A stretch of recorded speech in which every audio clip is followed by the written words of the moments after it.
Hello, good evening, everybody. You're welcome once again to another episode of our Zoom learning session.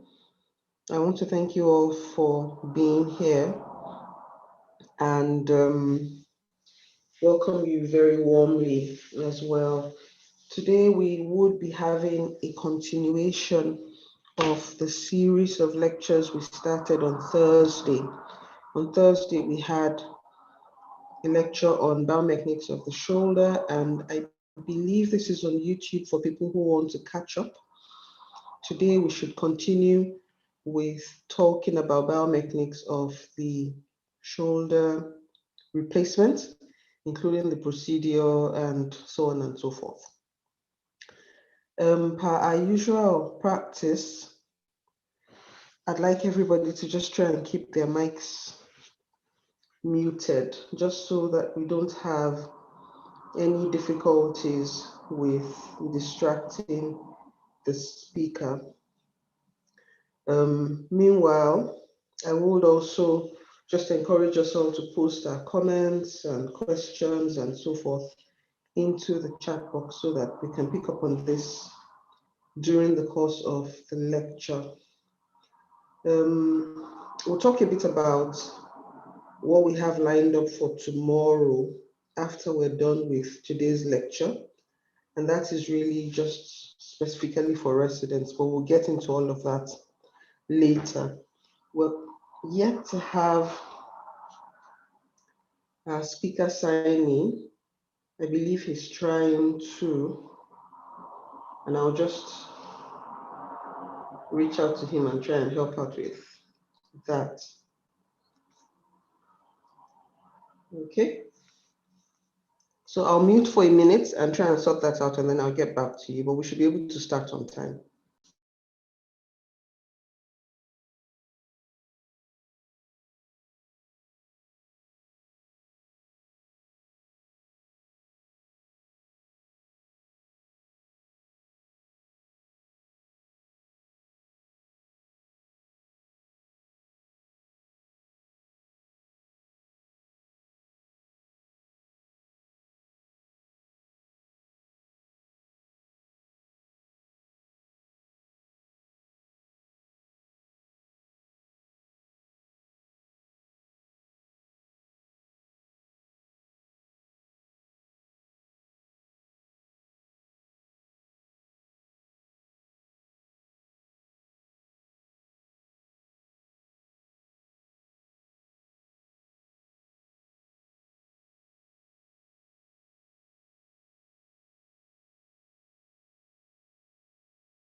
Okay, so while we just wait for him to sign in and then we start,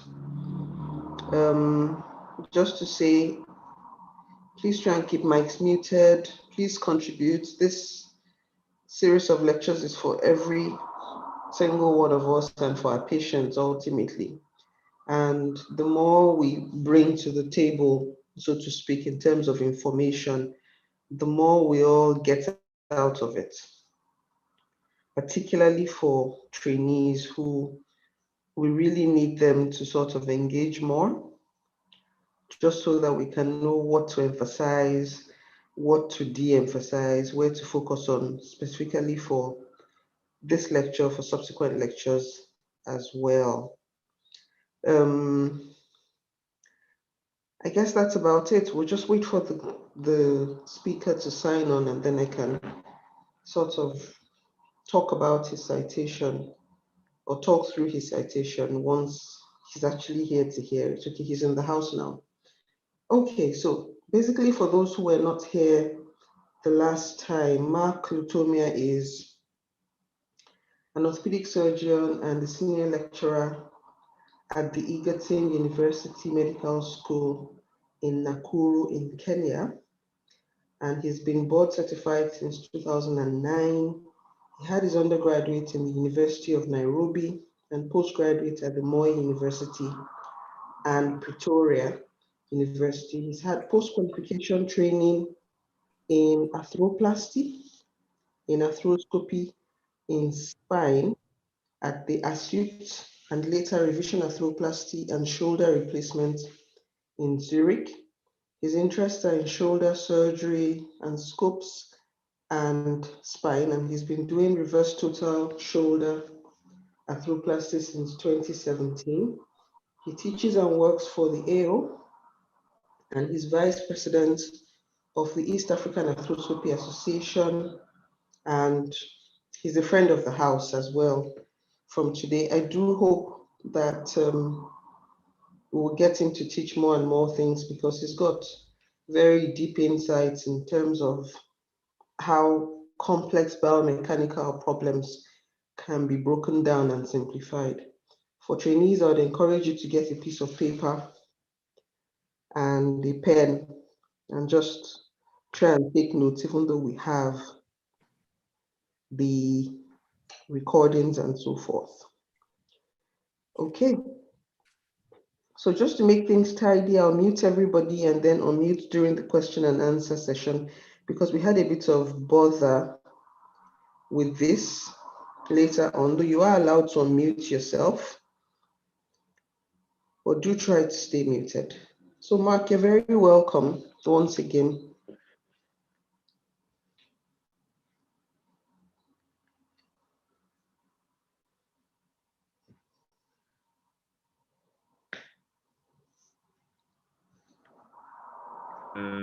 I would like to start with today's topic, which is a bit long. I hope to finish it in time. I will start sharing my screen now. I hope that you can hear me.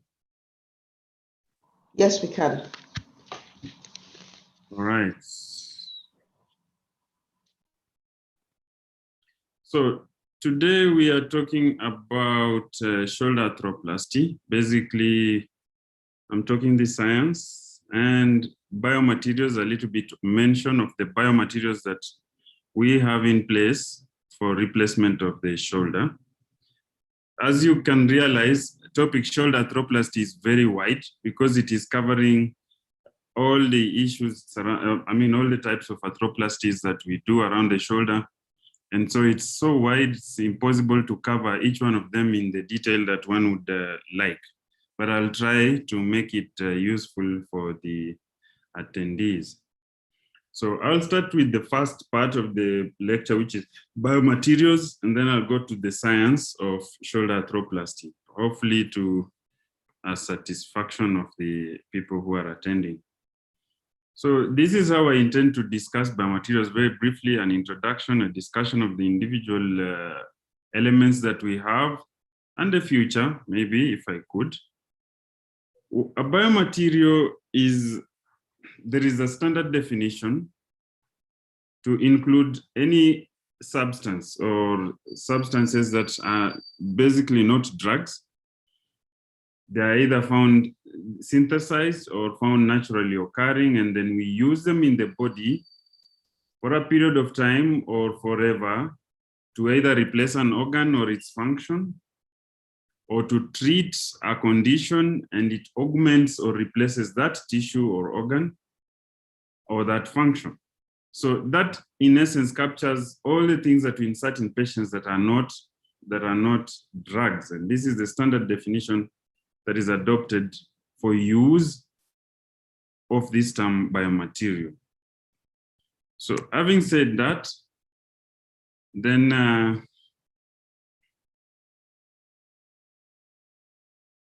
all these materials that we implant in patients must of necessity be compatible with the body. So there is another term that we say biocompatibility. Biocompatibility is when you implant a material, the material has a certain function. Then we say the material is able to exert its expected function or its expected beneficial function within those tissues without eliciting a harmful host reaction. So this host reaction that is harmful will come up by way of rejection maybe because of cytotoxicity or mutagenicity or the immune response or changing the genome of the host or causing cancer. So when an implant or a biomaterial has been implanted into someone, we expect this implant or the biomaterial to function in a certain manner and have a relationship with the host that is not harmful. Then that material is considered biocompatible. In the shoulder, we have materials that we implant, and these materials, when we put in the shoulder, they are going to contact cells.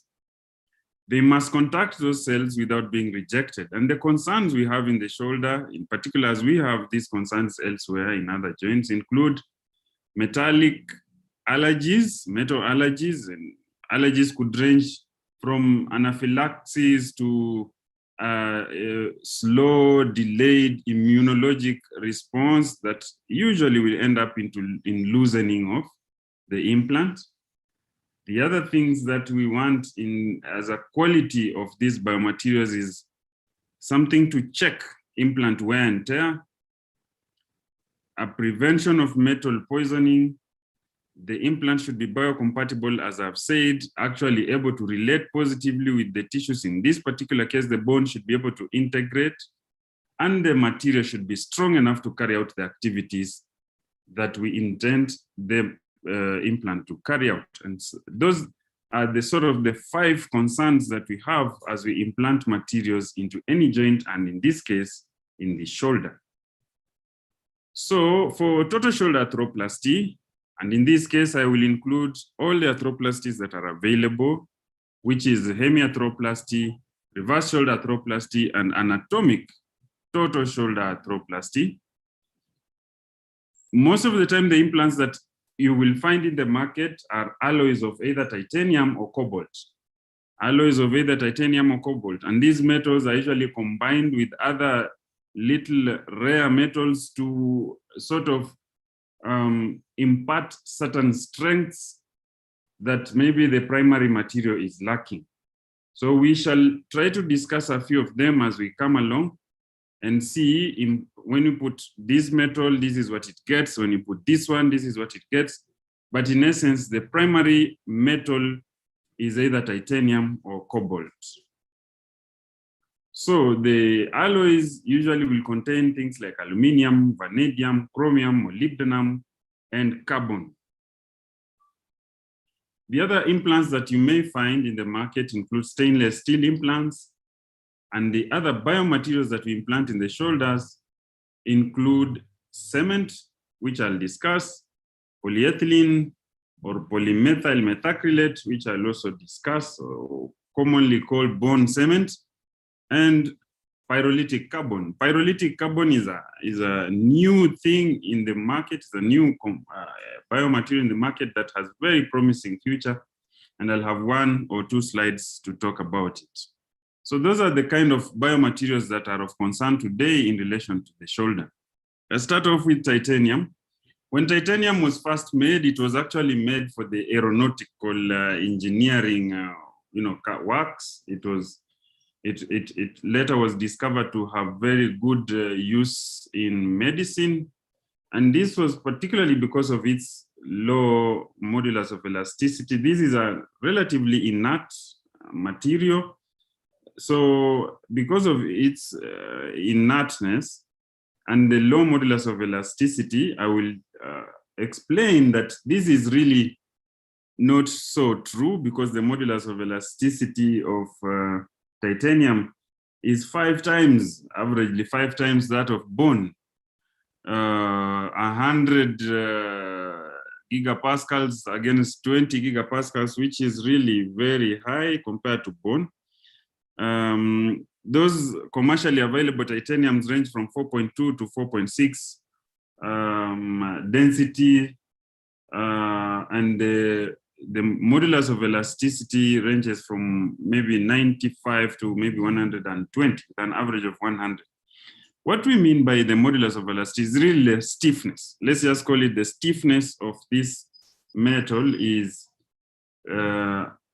approaching bone, but this is really in comparison to the other available materials in the market, like stainless steel, for example, which we may mention one or two things. So just as a comparison, cobalt chrome has like 20 times the stiffness of bone. The GPA is 220, so you can see that titanium having a GPA of around 100 is more attractive for the implant as an implant. And you see when you get an implant that is, its stiffness is near a bone, then its behavior when it's subjected to stress is nearly like bone. And so once you start loading that material, because its stiffness is approaching bone, then it is likely to transfer forces into bone a little bit earlier than an implant that was very stiff. So because of this ability to transfer force into bone earlier, then it makes it shield the bone less. And by less stress shielding, then the bone is able to respond well to the forces that it's receiving, so you do not get osteolysis surrounding the implant. So technically or scientifically speaking, implants that have titanium are less likely to give stress shielding, are less likely to give you osteopenia and maybe fractures or loosening as compared to implants that are stiffer, that contain, for example, stainless steel. Now, the bad thing or the negative side about titanium is that it doesn't have good adhesion properties. So when you put it next to bone, just as titanium, it will not adhere very easily. So what has happened along the time is that people have improved the surface, surface management for titanium, so that we enable bone to integrate in this case, or tissue to integrate. And we improve this surface by either coating it with hydroxyapatite or blasting it and making the surface porous. Actually, grit blasting alone is not enough. As you will see in this image, implants that were grit blasted, like the ones on the left, ended up loosening faster, and then we became clever and made them porous. And as you can see, the porous part on the implant on the right then makes this implant stick around a little bit longer with less halos or less loosening. So when we put hydroxyapatite, what are we doing? We put, you all know the chemical formula of hydroxyapatite. And what was discovered is that we could coat implants with hydroxyapatite, which really approximates bone tissue. It induces, once an implant is coated with hydroxyapatite layer on it, it induces formation of what is called a carbonate hydroxyapatite layer. And this carbonate hydroxyapatite layer is a layer that the body is able to recognize, and osteoblasts can form bone on it. In fact, what happens is over time, osteoclasts chew up that layer of carbonate hydroxyapatite complex, and then osteoblasts make bone on it, and so the implant and the body become one. The only problem is that at the HA to bone interface, there is a weakness there. And some of the time, depending on how well that quality of HA coating was, sometimes this HA coated layer peels off. So it is not unheard of entirely to see that there are implants that just loosen because of HA layer peeling off. But it is an attractive way of making implants biocompatible. Now we shift our attention to, of course, I've mentioned about the porous coating, which is as opposed to grit blasting, which is just really making the surface rough. Porous coating is making holes within the layer of the implant. And in that case, it has been shown when implants are retrieved later on that there is a lot of bone formed inside those crevices of porous metals. In this case, titanium. As in relation to cobalt chrome, which is the next biomaterial that we use a lot, cobalt chrome is a very strong implant, is a very strong biomaterial, whose strength is actually stiffness is increased by adding molybdenum or tungsten. And when you have a very strong compound like cobalt chrome, then it resists corrosion. By adding chromium onto cobalt, then corrosion, it resists abrasive corrosion a lot. And that, because it is very stiff, it renders this compound very useful for manufacture of heads. You will see heads in the femur, heads in the, even those geospheres, heads in the shoulder, for reverse shoulder, for example, and manufactured with cobalt chrome. Now, the problem with a stiff implant or a stiff material like cobalt chrome, if you make a stem with a stiff material like cobalt chrome, then this material will transfer forces to the tip of it, and it will lever the bone. First of all, it will stress shield the upper part of the bone, and then it will lever the lower part of the bone, and it's very likely you can get fractures, as opposed to an implant that is likely to share the stress, like titanium. But when you put it in an area that requires compression, like in the head, for the femur, for example, and the head and the glenoid, then it gives you very good properties of resisting abrasive corrosion, be it by cement, be it by mechanical motion of the parts of the implant. And so this cobalt chrome has found use a lot in the shoulder. In fact, the shoulder that I do has cobalt chrome as the head on the glenoid. I'm not aware of another system that doesn't have this, apart from the carbon that I'll talk about. Addition of chrome also allows what is called passivation. What passivation? In time, the chrome reacts with oxygen and forms a layer of, is really just oxygenation. It forms a layer of oxidized chromium, and this layer really increases the strength, is a more resistant layer to abrasion than if you had a layer that is not oxidized. So that chromium allows oxidation, which is in essence called passivation, and which now forms a layer of oxidized chromium, cobalt chrome, that resists abrasive wear. Now, different companies or different manufacturers process their cobalt chrome differently.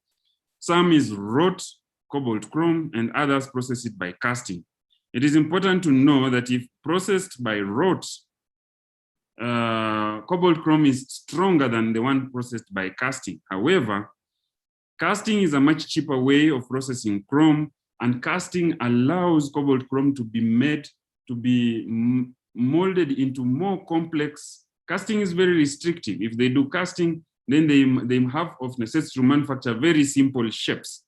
But when they want to manufacture these complex shapes like knees that have various crevices and extensions, then that complexity can only be achieved by casting. So you find that companies have to balance expensive methods of wrought processing vis-a-vis cheaper methods of casting with a slightly weaker implant in the end. But so you find that most of the companies were able to use casting as a method of processing of cobalt chrome.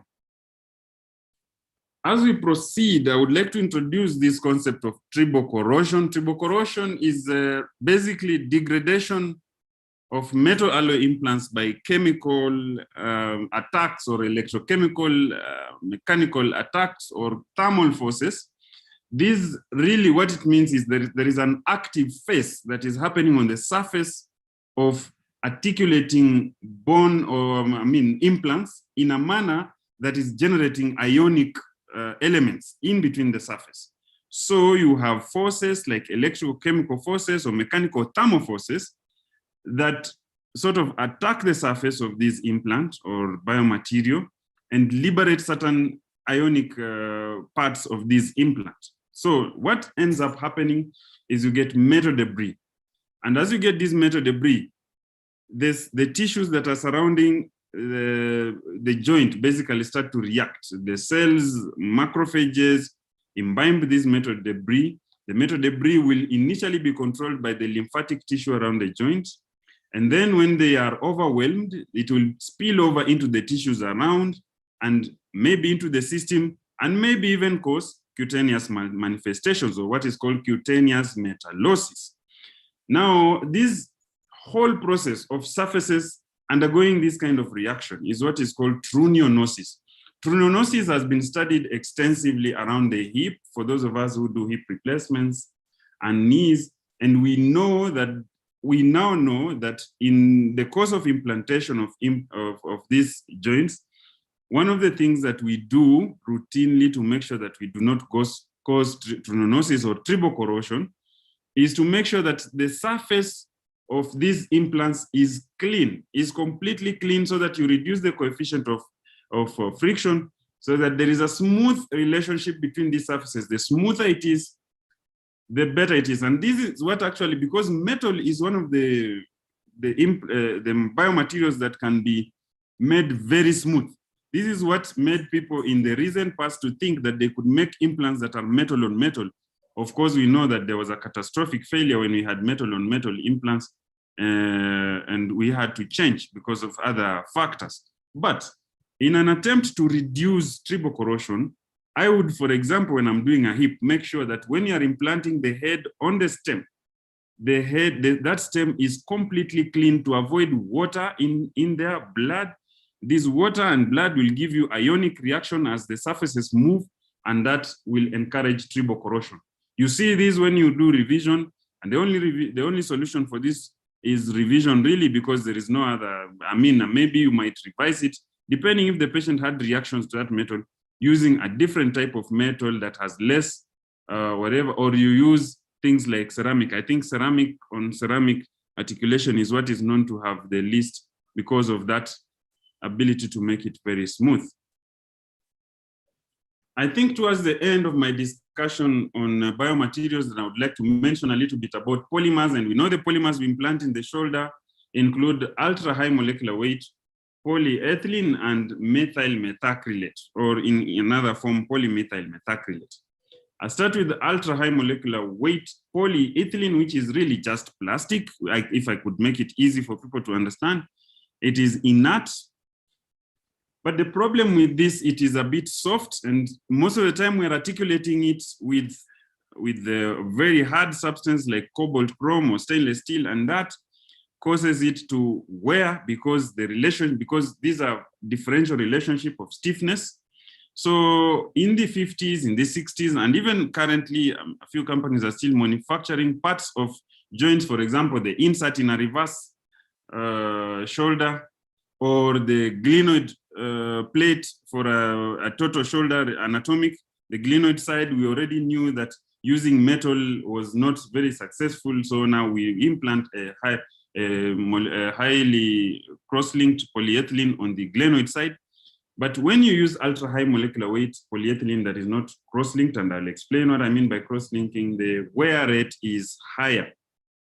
Now, we now know that when you cross-link that polyethylene by subjecting it to irradiation by gamma rays in a vacuum, you open up those carbon moieties. You know, the carbon, it is made of carbon, so you open up those carbon bonds, and those carbon bonds now become available for bonding to each other. And when the bonds happen between the carbons, then this material becomes very strong, and that is what is actually called cross-linked polyethylene, or highly cross-linked polyethylene. And the level of cross-linking depends on how much the vacuum you create. So if you irradiate these in a complete vacuum, or in an gas that is inert, like for example argon, then the cross-linking is maximized. And when that cross-linking is maximized, then the material becomes very, very resistant to wear. And in that case, it's called highly cross-linked polyethylene. But if you subject this compound, this polyethylene to irradiation in air, then the outcome is catastrophic, as a certain company noticed that it was not just irradiation. I think in the 80s or 70s, a company was tried to make these, one of these big companies that manufacture implants tried to make this polyethylene in air by irradiating it in air, and the outcome was catastrophic with a lot of wear. Now, people are now adding vitamin E, which is an antioxidant, which is the new thing now, to increase the strength. And of course, now vitamin E. So what companies are doing, because at this, that impregnation of the polyethylene with vitamin E is a highly expensive affair. So what they're doing is some of them just sink it. They like I've seen the Zima manufacturing, where they just sink it in a soup contains vitamin E and keep it there for some time, because of course vitamin E also is labile, and then you get a sort of like a layer on top as it was maturing, being allowed to cool, a layer on top that has vitamin E. So vitamin E continues to scavenge for any radicals that could cause the carbon not to polymerize. So it has been shown the short to mid-term results that addition of vitamin E in this polyethylene is showing very good results in terms of wear. Lastly, I think bone cement. I'll mention that bone cement, we all know, has two components, which is really the liquid part and the solid part of bone cement. The liquid part usually is the methyl methacrylate. It contains the monomer, which is N-dimethyltoluidine, which is really the accelerator. This basically is the monomer that is going to and the powder contains those monomers. A few of them short chains. When they join them, a few of them they make powder. And so what you need is the monomer to increase that polymerization. So now there is something that stops that monomer, the liquid, from polymerizing, and that is called hydroquinone. So basically the liquid that we smell when we start mixing cement contains the monomer MMA, or double N dimethyltoluidine, with hydroxyquinone, which stops it from polymerizing. Then the powder, contains PMMA, which are short chains, copolymers. These are short chains of MMA, with the things to make it seen on the X-ray, that they were the things that make it seen, zirconium dioxide and barium and benzoyl peroxide, which initiates the polymerization. So once benzoyl peroxide is the one that will initiate the reaction between MMA and the PMA. Now, about the cement, we all know the uses of cement. Cement is very strong in compression. It is weak in distraction, in tension. It is also weak in torsion. We know that for this reason, we like to use cement in areas that are undergoing compression.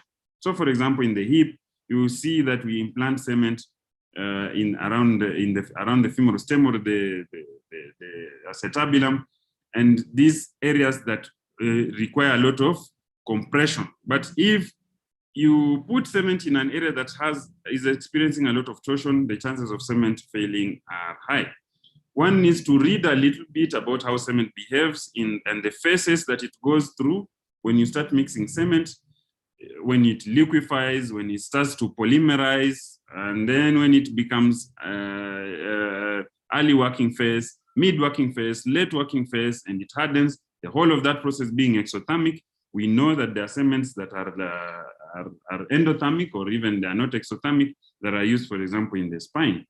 But the cement that we use mostly in joint replacement is exothermic. That polymerization thing generates heat, and it is important to know that you do not want this cement going everywhere, because it can heat up tissues like vessels. And so we try to control. The only thing to mention around the shoulder is that when we are implanting cement on the glenoid part, we are not as generous with cement the way we do it in the hip. We only put cement in the drilled holes only. You are not even allowed, you are not supposed to put cement on the base of the glenoid, because usually that can distort the way you implant your glenoid. It can also cause, it can also spread around, and it's very hard to remove the cement because the glenoid is always bigger than the host. So it might not be easy for you to put. We only put in the holes when we are implanting for a total shoulder arthroplasty anatomic. For the humerus also, when you implant cement, it's important to know that it is not usually necessary to compress the cement the way you compress cement in the femur. So these things, so it is not always necessary to use a cement stopper. We don't even need the cement to go so far down the shaft, because if you put cement all along the shaft and then you implant your implant, then you have sort of stiffened the whole of this implant. and maybe you are stress shielding. So we are happy for the cement to just be in the proximal part of the humerus for especially those inlay implants, and we are happy with that. So there is no need to pressurize cement in the humerus. The humerus is not a femur.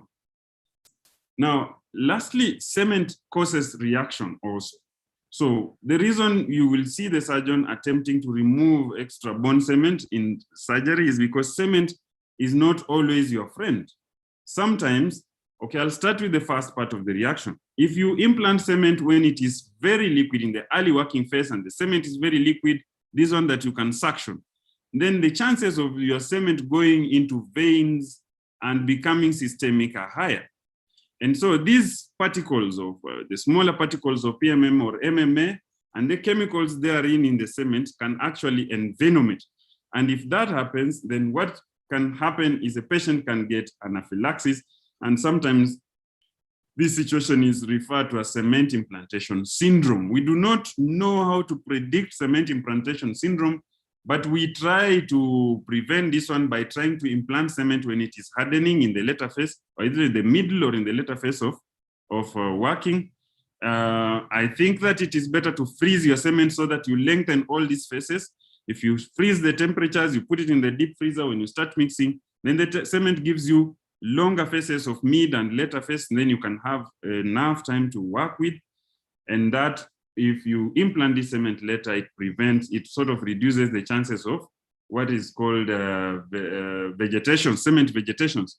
You're supposed to warn the anesthetist when you're implanting cement that anything could happen. So ideally what I tell my anesthetist is to increase the FiO2, the inspired oxygen percentages, and they must not be outside taking tea. They must sit in and make sure that they look at the blood pressure, maybe they increase the rate of flow of fluids, so that, because if these patients crash with cement implantation syndrome, most of the time you are not able to wake them up. They go down, you take them to ICU, and they usually don't come back. Some of you who have operated long enough know this. You implant the cement and the patient goes on the table. The other thing that you need to know about cement is the PMMA particles associated implant loosening or osteolysis. So the other reason we remove cement a lot is so that those particles cannot come in between the joints and cause abrasive wear and tear. But also those small particles of cement that will break off if you leave a large surface of cement available for action by the biologic activity, then little particles of PMMA will find their way into macrophages, and macrophages are known to elicit a response by engulfing them and becoming giant cells, and the giant cell response will cause an inflammatory melee. This inflammatory melee is known to excite osteoclasts, and the osteoclast will come in and dissolve bone.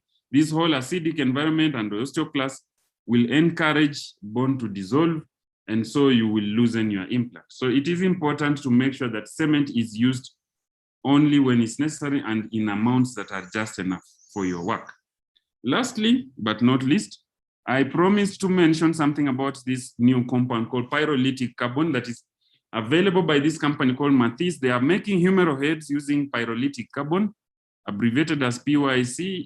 It is apparently the smoothest biomaterial that has ever been created in orthopedics, that is available for orthopedics, having the lowest coefficient of friction among all orthopedic implants. It is very hard, very stiff. It is showing very durable midterm results for use in shoulders. I'm not sure if they're using it in hips. I've never come across hip. Maybe some of you may have. I'm not sure that Mathis has it for hips. The science behind it is that it has shown to be one of the best biocompatible biomaterials, because it is even able to promote fibrocartilage formation. So it is now being used in the glenoid that has less bone stock, or maybe you have parts that are deficient. Maybe if you have a lot of cysts within the glenoid, then you implant this one, then it will form fibrocartilage, and it is hoped that once you form this, it can be replaced into bone. Studies are in progress to see if, I've not come across the latest, to see if the long-term results for this are as promising as that biomaterial looks like. Up to there, I wish to say that the future of these implants and biomaterials is in terms of bone loss regeneration, and especially for the shoulder, we are talking about the glenoid that doesn't have enough bone. We want to improve biointegration and lessen wear and tear to make these implants very durable and make them not so expensive, because shoulders currently are still very expensive implants. And then we minimize stress shielding so that we can spare the humerus from fractures. Could there be any questions for part 1, or should I take water and proceed to part 2? If there is Dr. Lawani, if you are listening still, if you have any questions on the chat box that you would like to draw my attention to, then I would be happy to answer them. Otherwise, I will take a cup of, some water and proceed to part 2 of this lecture, which is shoulder arthroplasty. But we don't have any questions just yet. And yes, I am listening and taking notes, Mark. So I don't know if anybody has anything to say at this point, or we can all drink some water at this stage. And maybe start in 2 minutes or 3. All right. Okay. So we'll do the part 2, okay? We'll do the part 2. Thank you. All right, so we'll basically, as I said before, it is impossible to focus on one of this, because as you can see, I already have done quite a bit of time. And so I will focus on the science more than the individual arthroplasties that are available for the shoulder. This is my outline. I would like to talk about the history very briefly, because I think I have been talking about this for a long time until I'm tired, and the history is available. Mention maybe the 3 or so available options that we have for replacing the shoulder.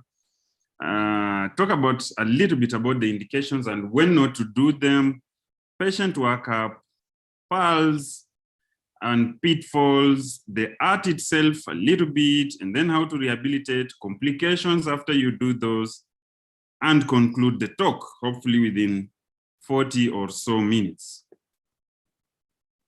I think that we all know this gentleman called Gluck, who lived in Germany in the 1800s, who was a very aggressive orthopedic surgeon, considered the father of arthroplasty. A guy who was aggressive, used to harvest ivory, I don't know, from elephants or from rhinos, but he used to shape fantastic ideas this guy had, and he used to shape implants from ivory and implant them. He was even arrested.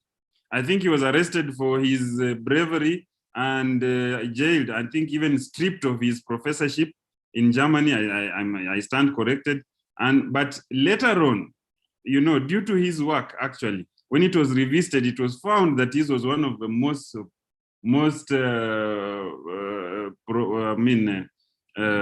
progressive orthopedic surgeons that ever lived, in as far as arthroplasty was concerned. And in fact, I think some institutes in Germany, or an institute, was named after him. So he's really considered. Since those days, Gluck tried many joints, not only the knee, he tried many joints. And if you go to the annals, archives, you will find different shapes of things that he manufactured as implants for different joints. He used to get catastrophic infections, but you know, that time we didn't have, maybe we should revisit, we didn't have these antibiotics and asepsis the way we now have. So maybe he wouldn't have gotten those things if we had the kind of asepsis we have now.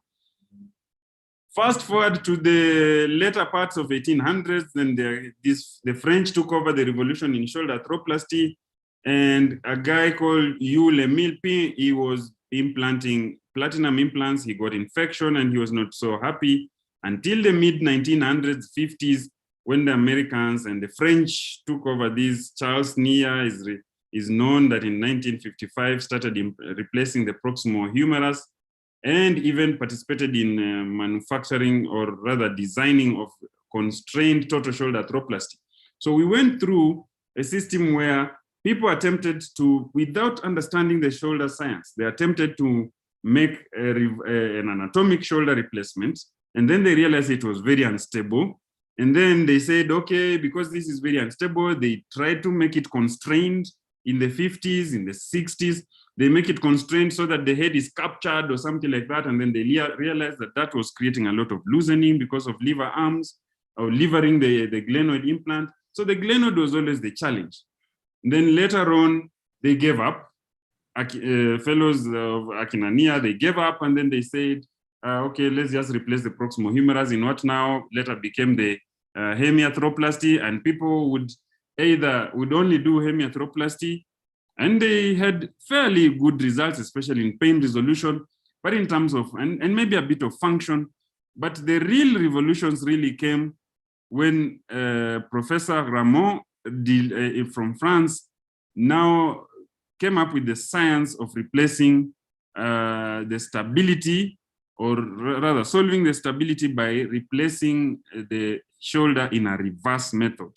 And that is really what has revolutionized the way we now do our shoulders. I think the entry of reverse shoulder arthroplasty has really revolutionized outcomes in shoulder arthroplasty. So this is really just a run through of the shoulders that we have had in the past. The Stanmore, as you can see, the glenoid was always a challenge to fix, especially in glenoids that are they have no bone, and then the Nia prosthesis that was really reverse. And actually, you have to give it to Nia that he actually thought.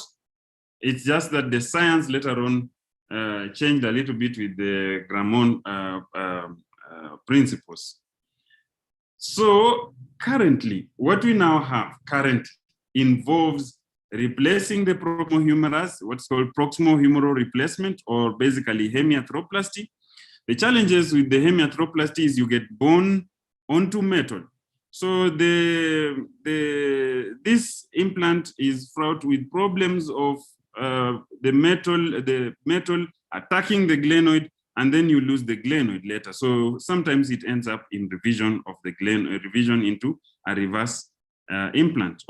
And it is now generally thought that when there are good indications, a total shoulder arthroplasty, anatomic or reverse, has superior outcomes to hemiarthroplasty. However, hemiarthroplasty still has a role in, say, young patients who you don't have any other choice. Maybe you wish to spare them some time before you put total joint arthroplasty, like either anatomic or so, and especially it has a role if you have intact rotator cuff. So it gives you some fair function and pain resolution and quick return to activity, but it has problems going forward in terms of creating issues with the glenoid.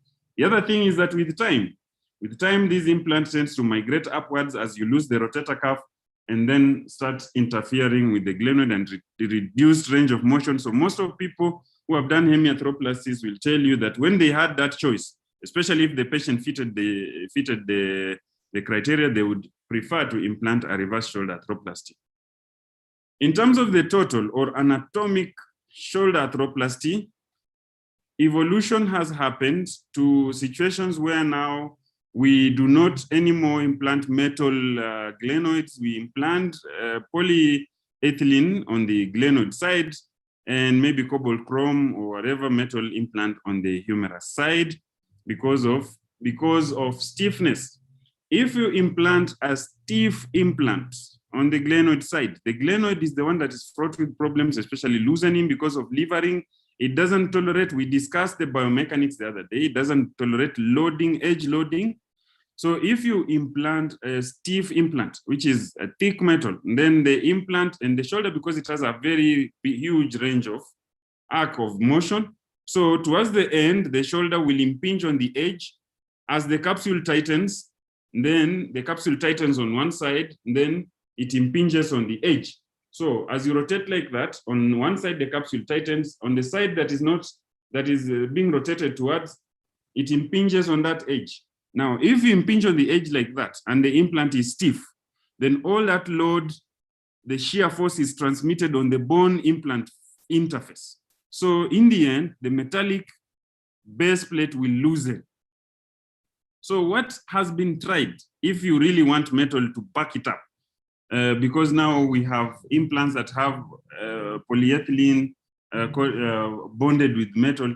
Then what you do is you do a thinner metallic implant so that you get what is called a soft metal polyethylene lining on the glenoid. Otherwise, people just implant highly cross-linked polyethylene on the glenoid side.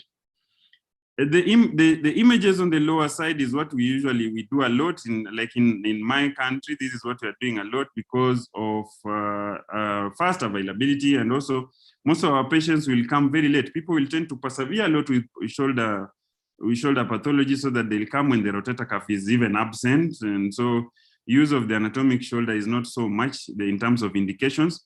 Also, anatomic shoulder, I must warn you, has a higher strictness requirement in terms of the learning curve. You must repair certain things very well, or you'll have trouble when you finally implant your anatomic shoulder. So it is less forgiving, anatomic shoulder, than reverse shoulder. But reverse shoulder has a longer learning curve than anatomic shoulder. I think it depends. What is your interest? When I look at the indications and contraindications, I think osteoarthritis still covers 60%, or the majority, more than half, of the reasons why we shall implant total shoulder arthroplasty, followed closely by rheumatoid arthritis. Vascular necrosis in our part will be due to alcohol, steroid use, HIV. HIV is coming up a lot as a cause of a vascular necrosis, and I think it's due to these drugs that they use. These HIV patients, they cause a lot of, if it's not osteoporosis, they cause AVN.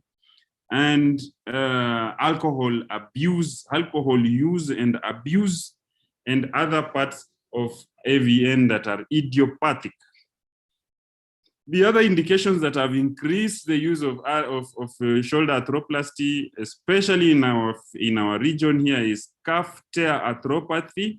And calf tear arthropathy is another topic that one can discuss. You need a whole hour to discuss calf tear arthropathy and its biomechanics. And of course, as I mentioned, 3 to 4 part proximal humerus fractures as replacement of the proximal humerus. So, when we shouldn't do this, I'll talk a little bit about preparing patients for shoulder arthroplasty, but there are clearly times when we shouldn't do this.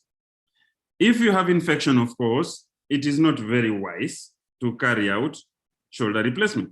Actually, if you've ever had an infected shoulder, you would be a bit courageous to carry out shoulder replacement, because we know you can get outcomes by just excision, arthroplasty, fusion, and we are going to look at those options as alternatives to arthroplasty when, I think, next weekend.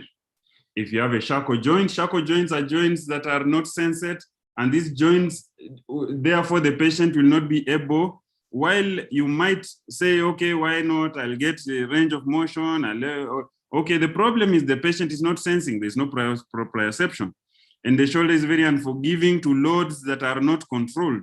So you will put, and even any joint for that matter, if you put implants, the patient cannot realize when they are overloading the joint in an abnormal manner, so loosening is your cup of tea.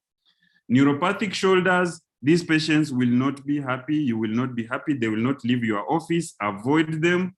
So just try to treat the neuropathic pain. Younger patients less than 50, I have put a question mark because that is not entirely true.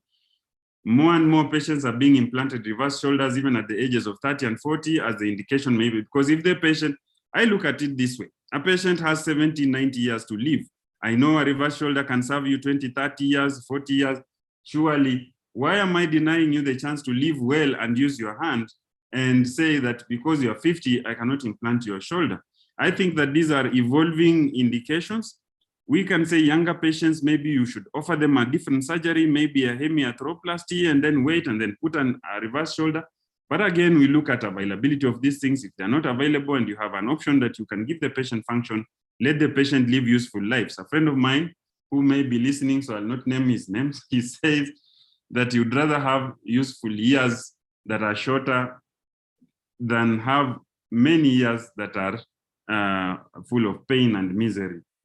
So neurologic conditions like syringomyelin and myelopathy, you need to sort them and make sure that they're not going to influence the outcome. Otherwise, avoid. And in patients who are hyperlax, then you might think about alternatives like we talked about when we discussed biomechanics, like capsular augmentation rather than joint replacement. When I prepare patients, I take a history. I want to know the age because we want to implant them in older people. And younger people, you might give them alternatives. We look about the dominance, and I don't know why I should mention dominance, but generally, you will see that the hand that is dominant is maybe the one that is arthritic, and so we would like to help the patient more if we're replacing that one. But in my practice, I've seen a lot of bilateral osteoarthritis of the shoulder. I take history about disability and what the patient expects, because it's very important to discuss with the patient the outcomes, because especially like for reverse shoulder arthroplasty, patients may not be able to have very strong external rotation. And if the patient's activity or hobbies involve a lot of external rotation, and they will blame you that you, and so you must also assess patients who have very good shoulder function, even if they have, say, arthritis as an indication for replacement. If you go ahead and replace shoulder, let's say you put a reverse arthroplasty, a reverse total shoulder joint, you will find that they will not have as good outcomes scores as patients who had poor function. So the poorer the function of the patient, the more the better the patient gains from your surgery. Find out what is the pathology in the joint, make sure it's not infection, find out, is it arthritis, is there calf arthropathy, because then that helps you to choose the appropriate, and if it's a calf tear, is it a tear that you can repair? Then in which case you can proceed and do anatomic shoulder. Quantify the pain, because then you will need to know how you've helped the patient later. And you also want to replace a patient who's really in pain, because pain is the #1 reason we replace joints. History of previous surgery is important. In this particular case, previous interventions is what I mean. If the patient has ever been injected in the shoulder or under the shoulder, so that is a subacromial injection or an intra-articular injection into the joint, then you want to know, because an injection in the joint that relieved pain means that you are likely dealing with arthritis, and so the patient is likely to benefit. An injection in the subacromial region that relieved pain means the patient has other attendant problems above the joint, which may need you now to consider a selection of a different implant. For example, a different intervention like superior capsular reconstruction or a reverse shoulder arthroplasty. Because if the patient was injected subacromial and then improved, then you go ahead and put, for example, a hemiarthroplasty, and the patient had a tear of the rotator cuff, then you are going to have terrible outcomes. History of previous surgeries also means that you are taking care of the scars that might be there, and the way you will approach, now you know that things are scarred, you will need care when you're approaching. You also know you're going to face challenges. Maybe also those previous surgeries have failed. You need to go in with a revision mind rather than a primary mind. Systemic illness, on this particular point, I would like to emphasize the need for safety assessment. So the most important thing when you are doing systemic illness assessment is the patient asthmatic, is the patient is the patient hypertensive on medication, have they ever gotten a myocardial infarction, stroke, history of diabetes, which brings in matters to do with infections. So all those, what you're doing is what my anesthetist friend used to call risk stratification. So shoulder arthroplasty, one must remember, is always an elective procedure. Elective procedures must be safe for the patient. There is no need to undertake an elective procedure when the environment is not safe for the patient. So assess and risk assess. Risk assessment and risk stratification enables you to choose the method of anesthesia, to choose your anesthetist, to choose how you operate the patient, how long and how you rehabilitate the patient, and whether really you need to operate the patient. Because there are clearly patients you may not need to operate because they are too risky. I do risk assessment and stratification myself together with my anesthetist. I prefer to have an anesthetist that we have worked with for long, preferably consultant, because they take away stress from me. I like to focus on the surgery and let the doctor take away stress of the patient. Blood pressure stumbling, I just tell them to dial a blood pressure down if the patient is bleeding. I tell them to keep maps of above 65 because the patient is usually in a position that the head is up. If you're not careful, the patient can get stroke. They pad the eyes, and if you have issues with vision, you need to have pre-assessed your patient because the patient can blame you for their blindness post-operative. Examination, I look at the shoulder, so you must disrobe the patient.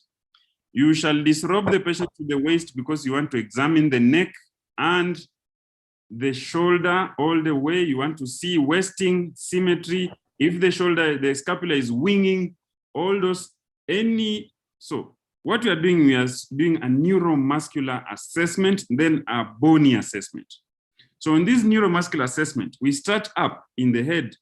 We want to examine the C-spine for any problems, and especially instabilities of C1, C2 for patients who have rheumatoid arthritis that you end up replacing. We want to examine drooping shoulder for chances that you have accessory nerve problems for trapezius, or you have accessory nerve problems, or you have long thoracic nerve problems, serratus anterior. All those nerves nerve paralysis that are of note, axillary nerve, deltoid wasting, winging of the scapula. You pick those, then you will need to assess first before you go ahead and replace, because you need to do a nerve conduction study, or in some cases, you need to do an EMG to see if you have some of these funny or rare muscular conditions like facioscapulohumeral or those muscular dystrophies, because then your outcomes will not be good. Then you need to do range of motion assessment.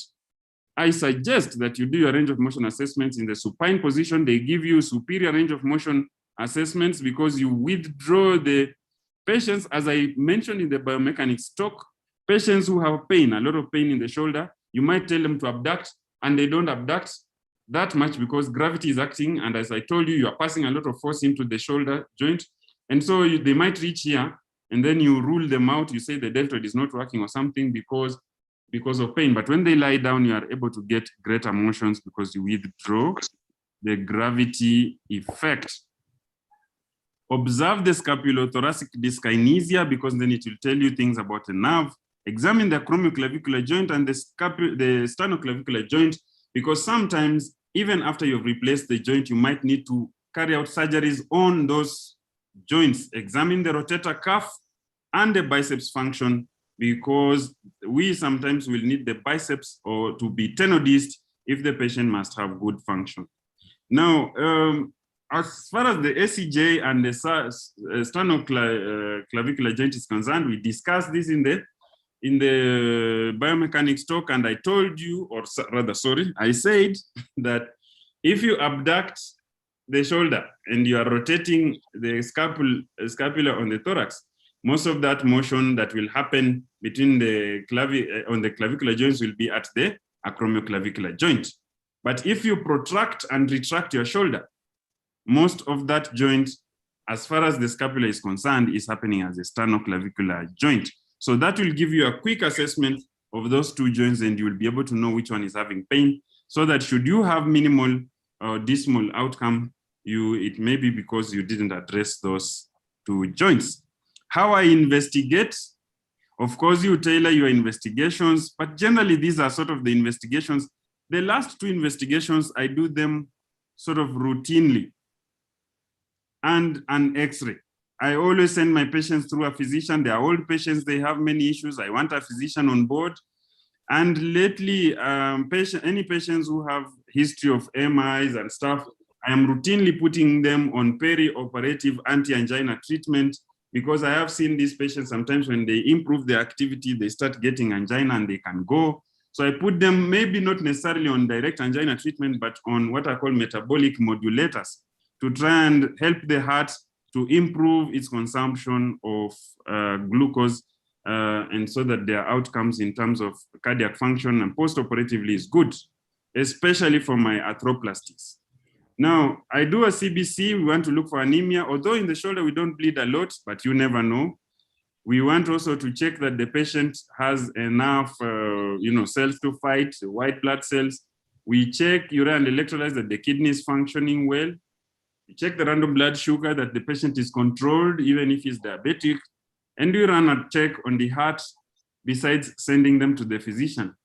They say that an orthopedic surgeon looking at an ECG is a truly double-blind study because the orthopedic surgeon is blind, as is the ECG. So I ask my physician to interpret for me the ECG results.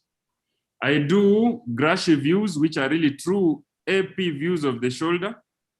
And these AP views of the shoulder should give you 5 views. The radiologist should give you 5 views. The following views.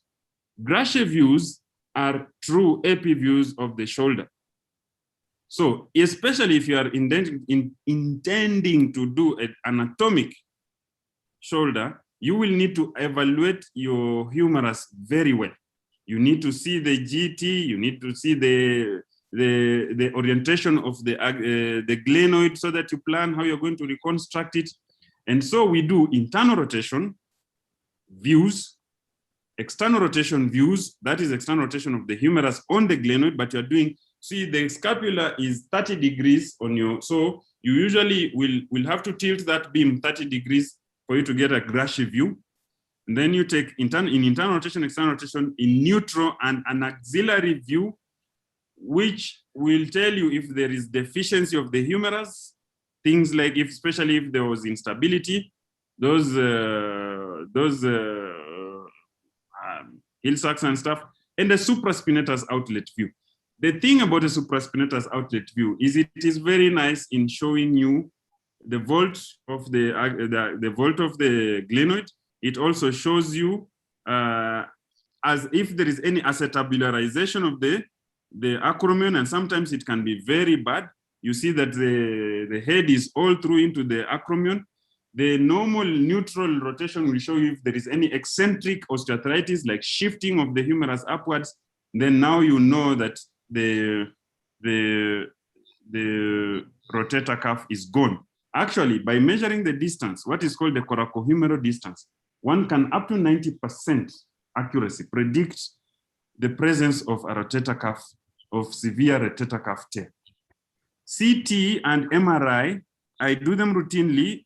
I think CT has replaced these traditional 5 views, Grache views, because and on the I failed to mention that the axillary view will also tell you the orientation of the glenoid. You want as much as possible to know if there is posterior glenoid deficiency or anterior glenoid deficiency, or the glenoid is biconcave, and that is what an axillary view will show you very well. CT has superseded these views, and it is very good at giving you the glenoid bone stock. I particularly like CT when I want, because I use a pegged implant in the glenoid. When I have CT, I'm able to direct my peg hole in a manner so I can tilt the peg hole a little bit posterior, the starting point that is, or a little bit anterior, to give me the longest bone tube in the glenoid, and then tailor my rotation, my version of the humerus on that glenoid. MRI is good at looking at the quality of the rotator cuff. So if you have rotator cuff that is fatty infiltrated, then you want MRI to tell you, because then you choose a different implant. In the art, the way I think I've mentioned a little bit about the anesthesia. You have 2 choices. You can give interscalene block, and we now have locally very good anesthetists who can give us this one, interscalene blocks that are adequate for surgery, or general anesthesia. Most patients will prefer general anesthesia because they don't want to hear mallets running on their shoulders. But sometimes patients, if GA is unsafe, interscalene can be adequate. Only note that interscalene doesn't block the lower T1, T2 dermatomes. And so sometimes you may need to augment interscalene blocks with the local bupivacaine infiltration in those, especially if your incision is going to be extended downwards towards the axilla, or you are doing and what is called I'll show you a little bit what is called the MIS surgery, which is an auxiliary approach for total shoulder replacement. I give cefuroxime, which is the second generation, 1.5 at the beginning of surgery. Try to give it as close to surgery as possible. You can give it within 30 minutes to 1 hour of starting. You can give it 30 minutes before, 30 minutes after, but I try to give it with induction. If the patient is allergic, I use clindamycin, 600 milligrams of vancomycin. Vancomycin, if the patient is allergic to penicillins or these ceftriaxones, cephalosporins. The patient shall be seated about 60 degrees up. The head is straight. I don't put the head in too much of swinging away, because you can get brachioplexus traction neuritis. So I just put the head neutral, a little bit of looking on the sides, and strap the head to make sure that it's not mobile, because you shall be tugging and pulling and pushing on the patient. The arm is draped free. I'll show an image if I can. The arm is draped free so that you can be able to extend, run around the arm. It gives you better positioning, especially when you come to looking at your orientation of cuts in the humerus, but also importantly in accessing the glenoid. You need the arm draped free. Some beds, as you advance or you go to the developed world, have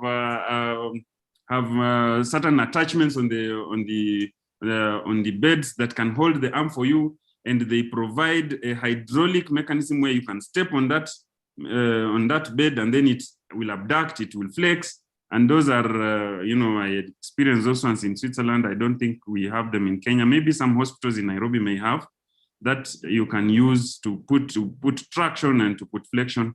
But in my small Nakuru town, we don't have. We try to tell the anesthetists to keep them up at 65, as I said, to avoid strokes. And we put a boulder. It is extremely, extremely important to put a boulder, saline or whatever, towels under the medial border of the scapula and pull that scapula out, because otherwise you will not be able to see that glenoid. And when you start malleting your implant into the glenoid, it will not go, because the glenoid is dancing back into the spine. So that is how we drape our patient on the left. We make sure that the the arm is free.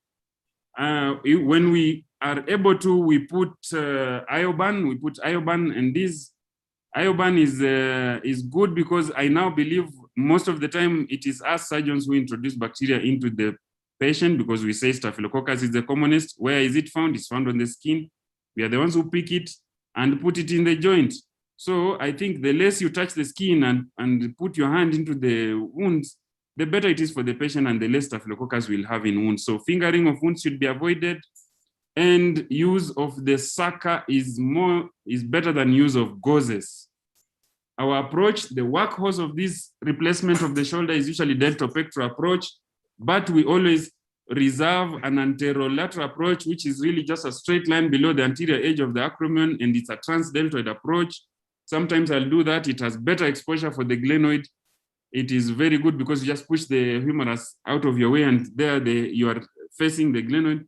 The deltopectoral, the deltoid, the exposure of the glenoid is usually a bit difficult. But we know how to make that better, and I'll mention those parts. What you do is you make sure you release the inferior part of the capsule, the inferomedial part of the capsule well, and you can release a little bit of the pectoralis major muscle or attachment, but you tag it, and then you'll be able to see the glenoid very well. When it's a little bit in flexion and internal rotation, you put a fukuda behind the glenoid and you'll see it. The problem may not necessarily be viewing of the glenoid. The problem might come in implantation of the head, the geosphere, because that geosphere sometimes is big and it can pass. And so when you have done those tricks that I've told you, it is much, much easier to implant that glenoid. There are a couple other exposures that are just for mention, which are minimally invasive. You can make the incision starting from the coracoid down straight towards the axilla and approach it through a transaxilla. Is more aesthetic.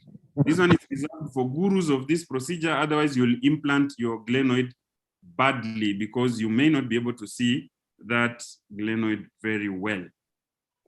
Now, in intra-op, I think the mention here is we try as much as possible. This is a reverse, just for your information, and it was a revision of a terribly gone attempt at ORIF. I think this patient had undergone ORIF about 4 times in a different town, then before they were sent to me, and then we were able to implant a reverse. You can see basically the proximal humerus was absent.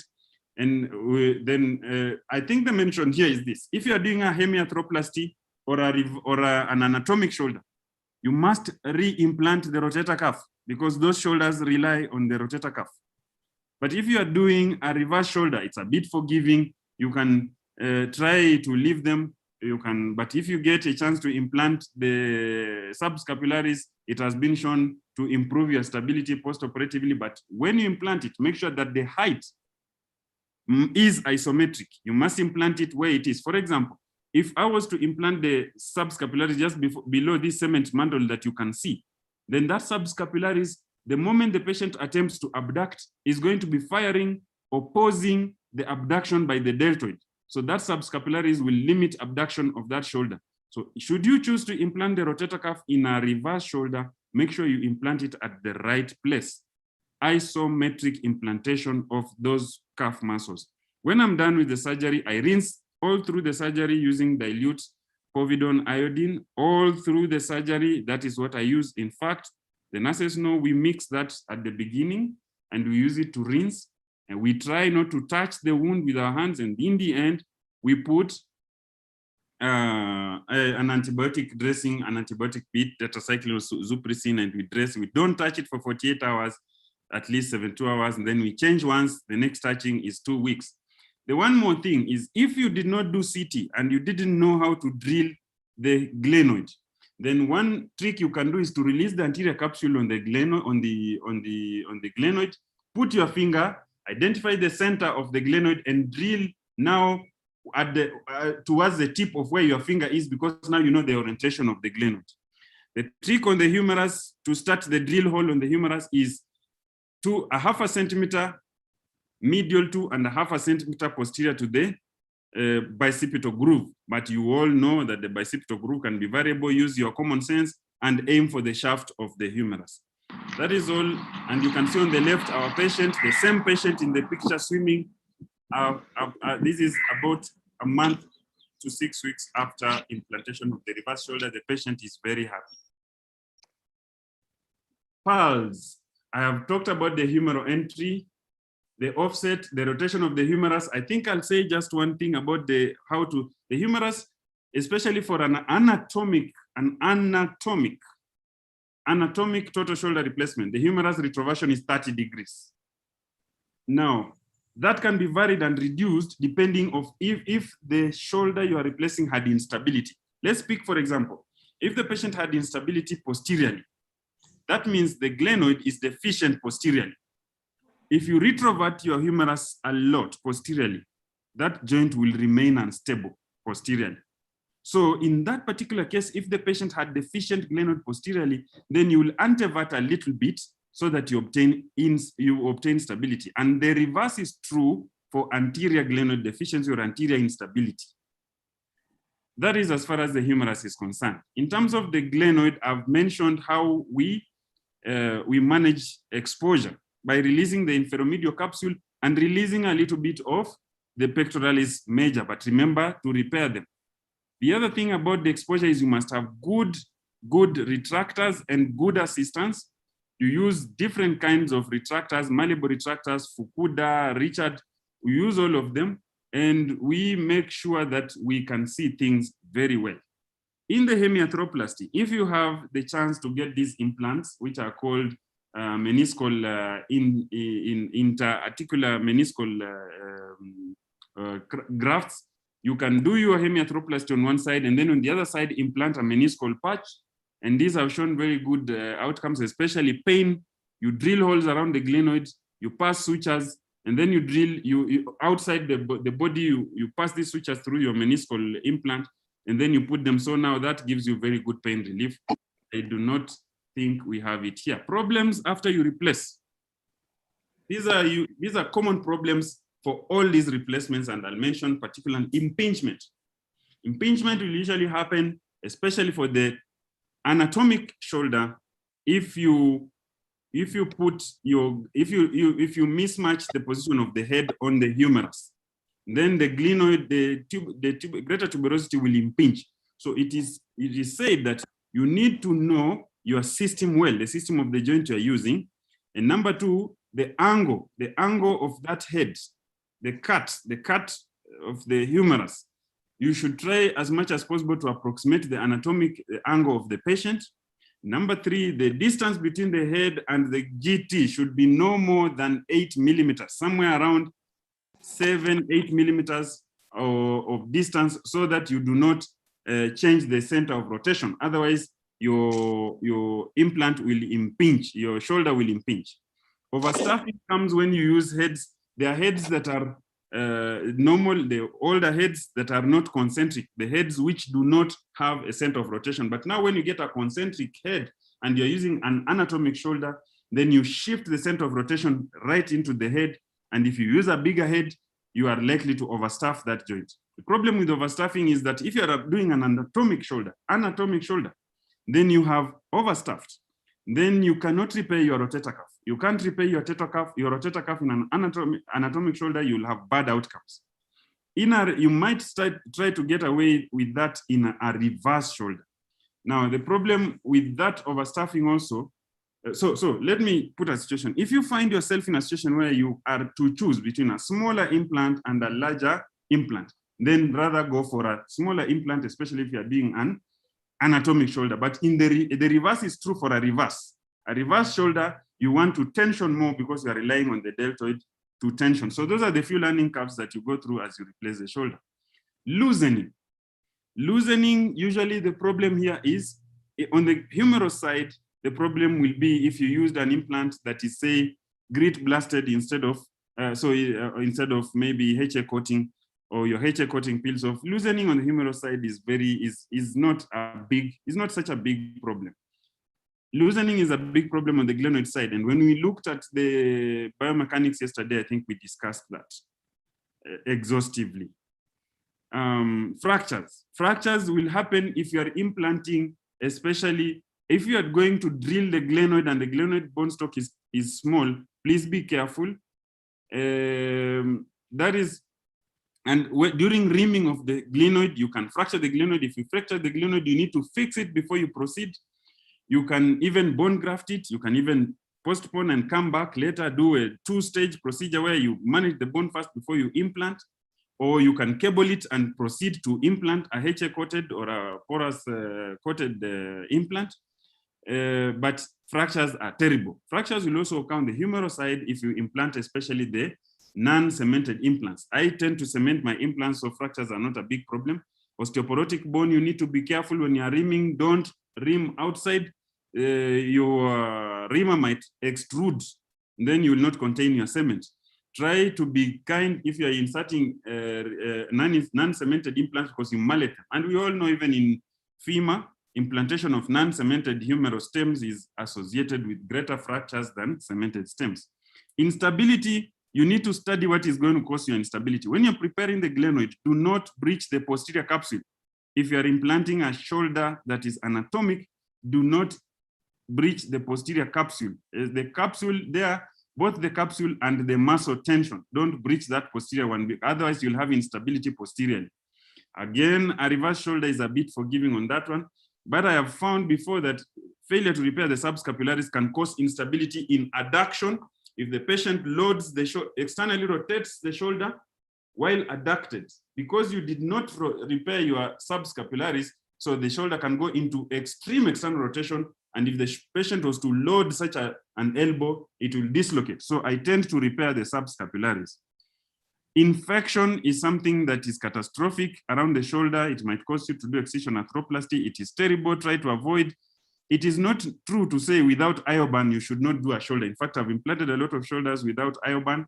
IOBAN is good, but even if you don't have IOBAN, which is the transparent paper that we cut through, if you don't have it, then you can still implant, but be careful, keep rinsing your joint. Migration will happen in rotator cuff tears after you have implanted your HA, hemiarthroplasty, or your total shoulder, and that is what reverse shoulder solves.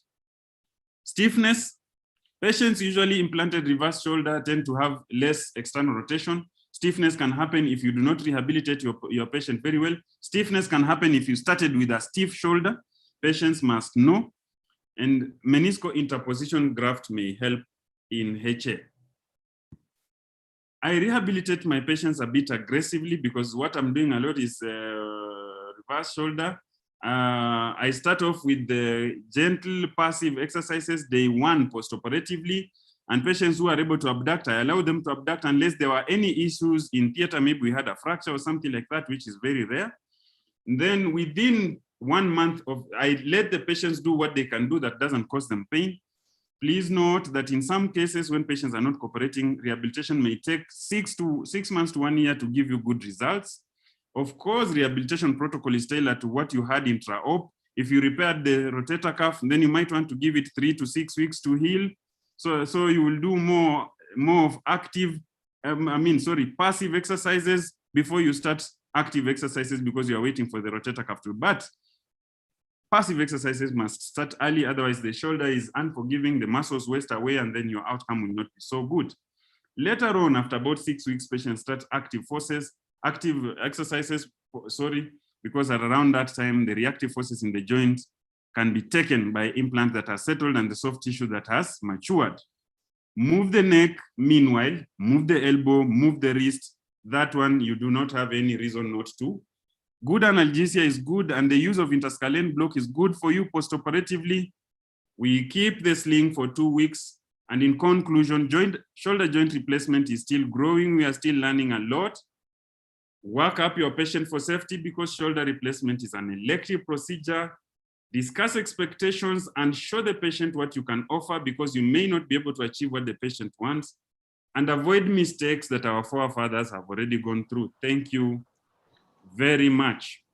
Any questions? Thank you very much. We had a hand raised earlier on. I wasn't sure whether it was in error. And we had a few people who had unmuted. So if they have questions, they can just feel free to ask at this time. Yes, so we have 2 parts. We have the first class on biomaterials and the second part of the lecture, which was on shoulder arthroplasty. So when somebody is asking, I would like to know where they are.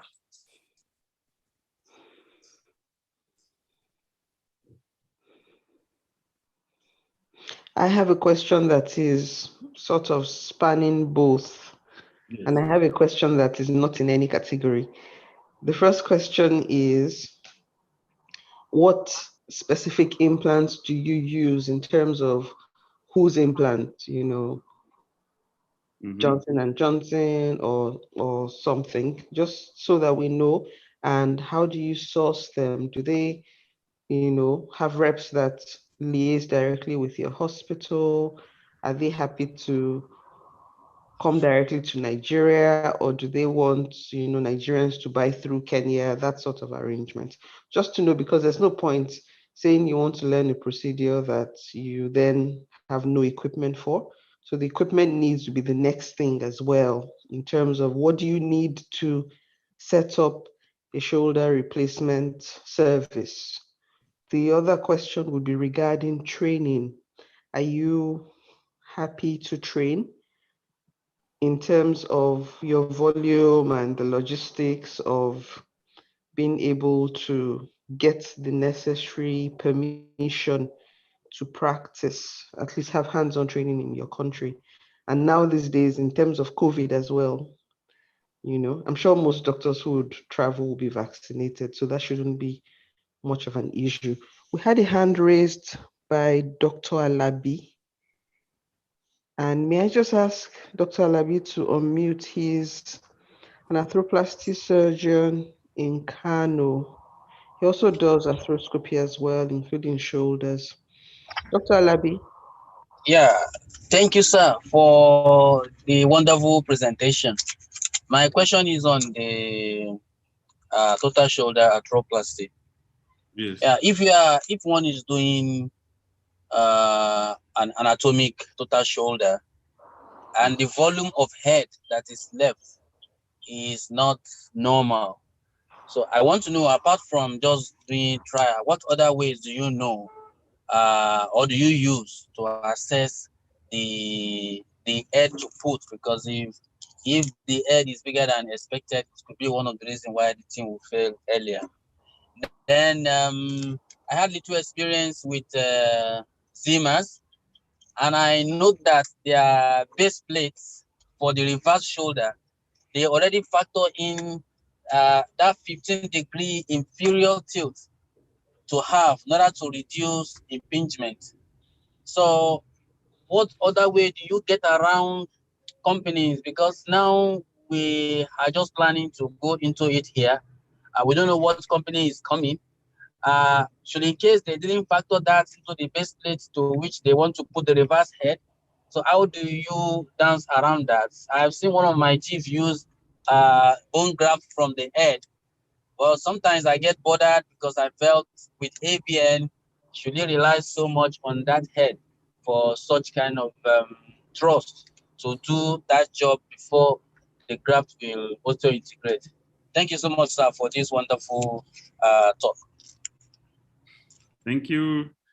Thank you, Dr. Alabi. I will respond. Dr. Lawani, let me respond. Those are many questions, so let me respond before others come, if they will.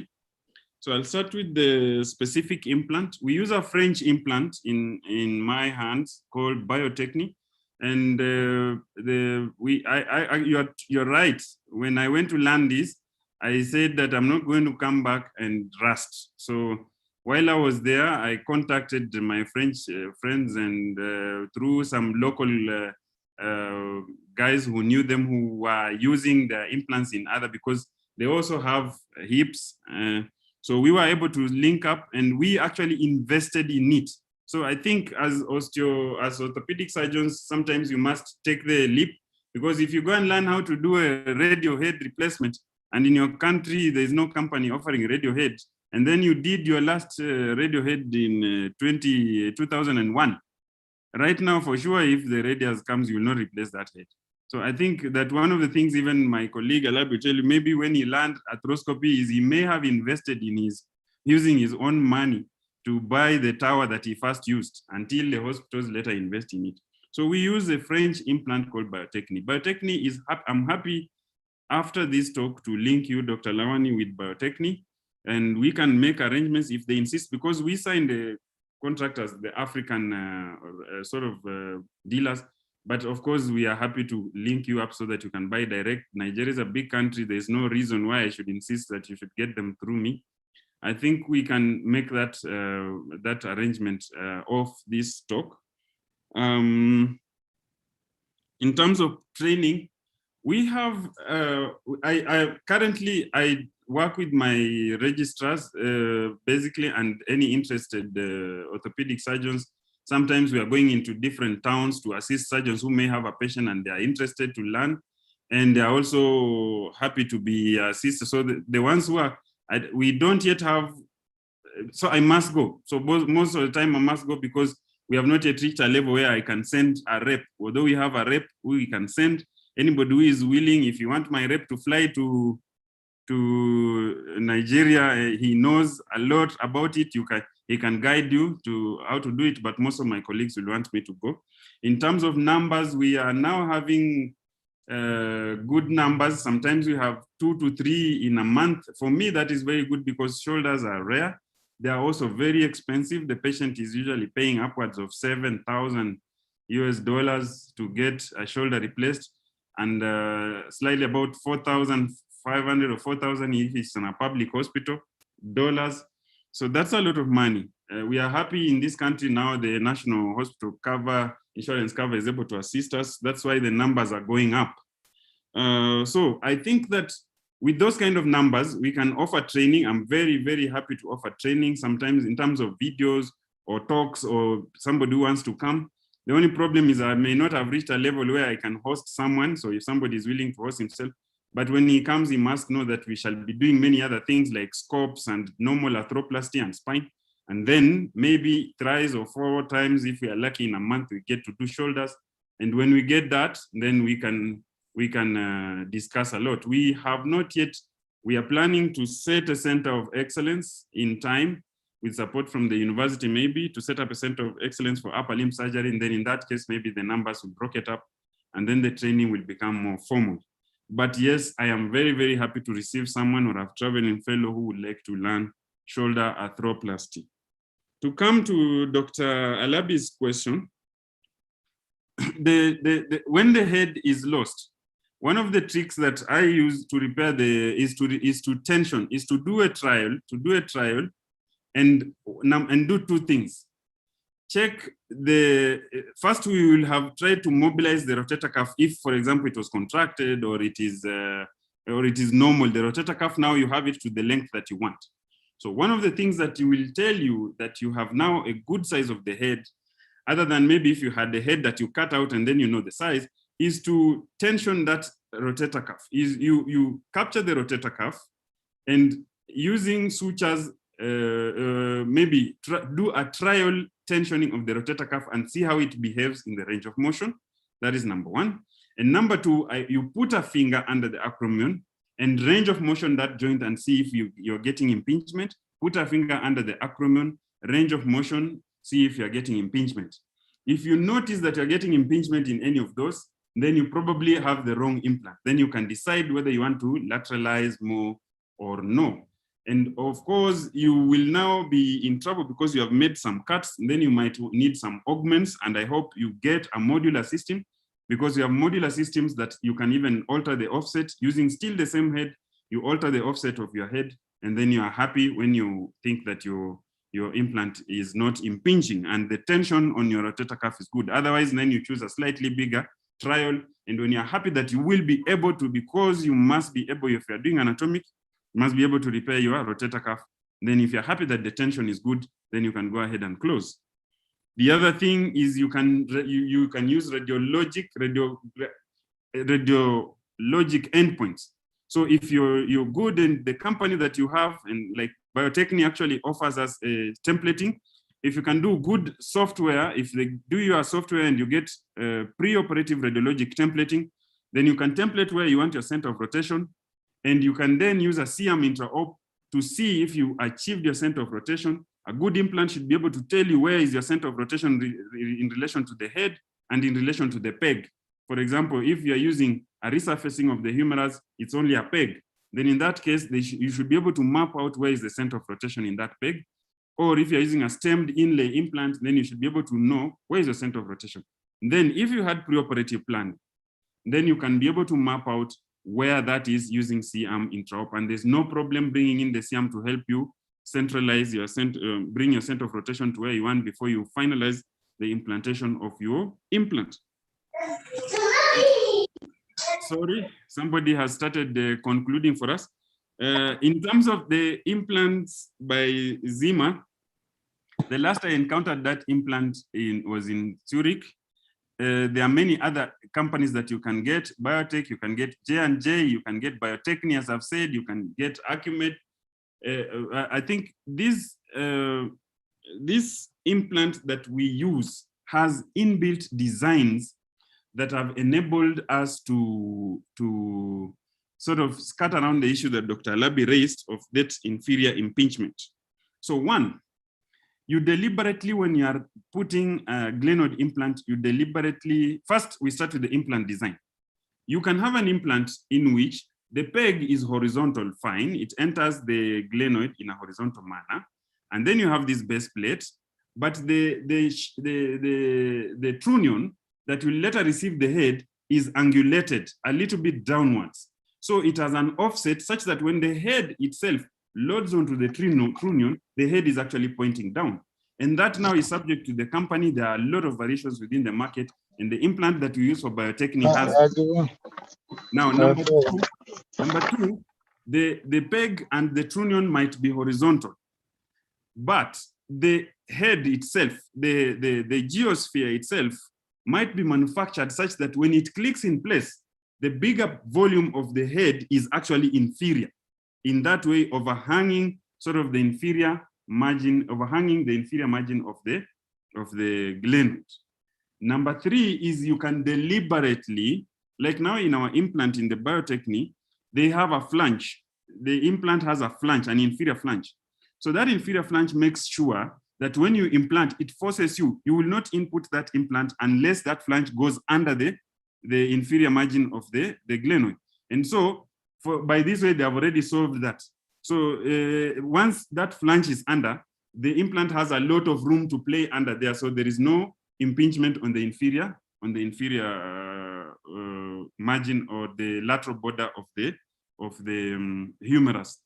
Now, so the last aspect of this manufacturing is to make the head a little bit longer. You know, they make the head is not a semicircle per se. That semicircle part is extended a little bit so that you implant a head that is basically lateralizing the center of rotation. The problem with that, yes, while it gives you good lateralizing gives you good tension on the deltoid and whatever, but it moves the center of rotation towards the deltoid, and that way you lose a little bit of power of the deltoid. So it is better to inferiorize it. In this way, you tension the deltoid by distalizing it, and so you get better outcomes. So that is how I try to get around, and that is the last option. Instead of using an implant that has a longer channel before you get to the head, then you do what you try to describe what is called bio-RSA. Bio-RSA, bone enhanced or bone incorporated replacement. So you are trying to slightly lateralize the center of rotation to where it should have been.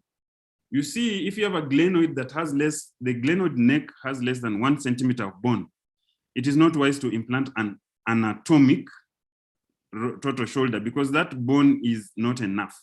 So in that case, then you have to implant a reverse shoulder. Now, in that case, then the head that you chopped off on the neck, on the humerus, you can tunnel it, pass it through the peg, and then it will push back the glenoid to where it was supposed to be. And actually, it has been shown that this bio-RSA works just fine. Those bones incorporate very well. And the outcomes are very good, especially biomechanically, you will have recentered your center of rotation to the edge of the would have been glenoid.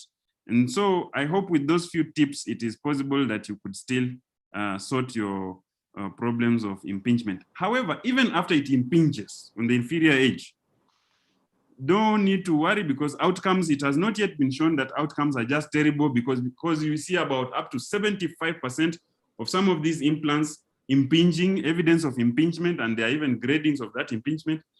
But it is not true to say that once there is impingement, your outcome is necessarily poor, doc. Thank you very much. Thank you very much. I wonder if we have any further comments from Dr. Alabi. And we have one other question in the chat box.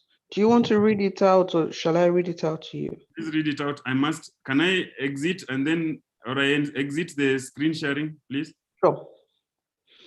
I could exit the screen sharing. I was just, okay. So.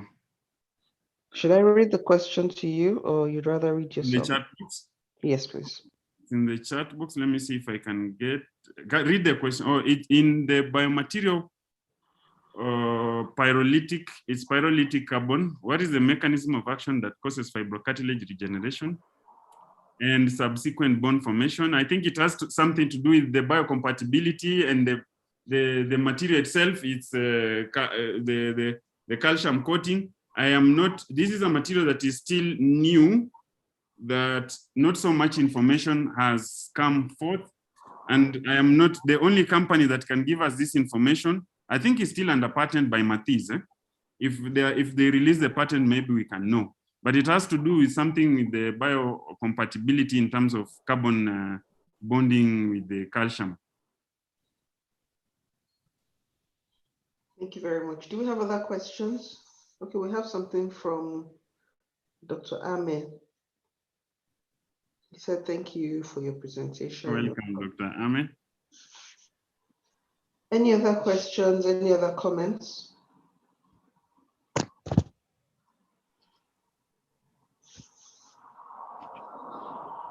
I guess that concludes our talk for today.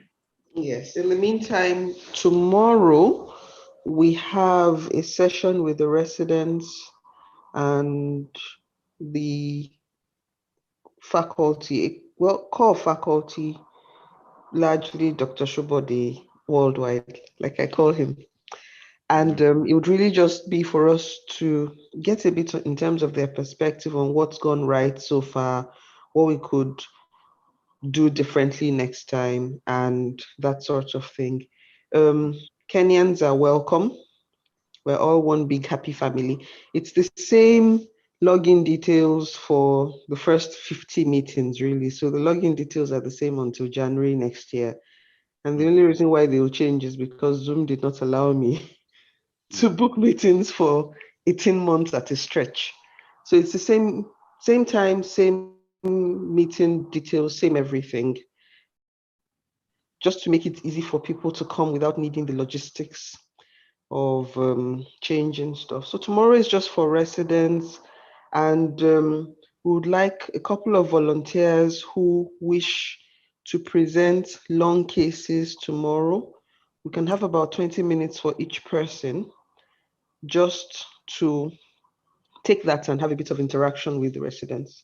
So that's that for tomorrow's meeting. This is replacing what would have been a radiology themed lecture on, hip pathologies, which couldn't hold. But I think this is also certainly useful. Another thing to say for the trainees is we do have teaching slots for residents who want to teach on the platform. You're allowed to pick your topic and come and teach us anything at all. We've had at least one person, and we have another couple of residents scheduled to teach. And the one we had was a very refreshing lecture. It was just very bottom up sort of approach, you know. So Kenyan residents, South African residents, Nigerian residents, you're all very welcome to take up teaching slots, and we're happy to work with you on the lecture if you'd like. And we're very excited to learn from everybody. I see that Mark has said you need to do about 15 to learn this. That doesn't sound too bad, you know. You need to have observed and assisted many, but when you're doing them yourself, the learning curve, we learned a lot in our first shoulders, and we had a few complications, fractures and stuff, and stabilized, and we've now sort of flattened that curve around now. So I think one can say that is it. After the training, now you are doing it yourself, you'll be steady and stable at around 15. Great. Now, the trouble with training is it's impossible for anybody to tell you how many you need to train with. It depends with you. I know. It depends on how quickly you see them, how fast they come, how much of it you're able to do, what your background is. I've learned that it is much, much easier if you have had the science taught to you the way, for example, we've been discussing. I didn't have that benefit. I didn't have the benefit of having been taught the science. I taught myself the science. Then when I went to see, most of the things you had to go back and reread. But if you have the science now, and you now go and watch, you may not need as many, I think.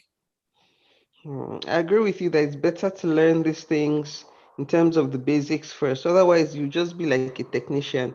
They say cut here, you cut. Put here, you put. But the day you have to make the cut half a centimeter different, you're completely flummoxed. You don't know what to do in that sort of situation. I've put the reference reading you put up from the last talk on the Telegram page. If there's anybody who doesn't have the access to the Telegram page, you can just let me know. It's usually in one of the emails you would have received from the Nigerian Orthopaedic Club Gmail address, and I'll be happy to share the Telegram group. So it's a book on shoulder replacements that teaches on biomechanics. And if Mark says we should read it, then we should read it. Yes. Once again, I want to thank you. I'll share my contact, Dr. Lawani.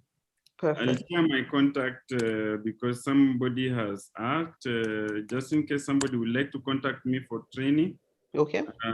I've just shared my contact and the Kenyan number. I'll also put it there.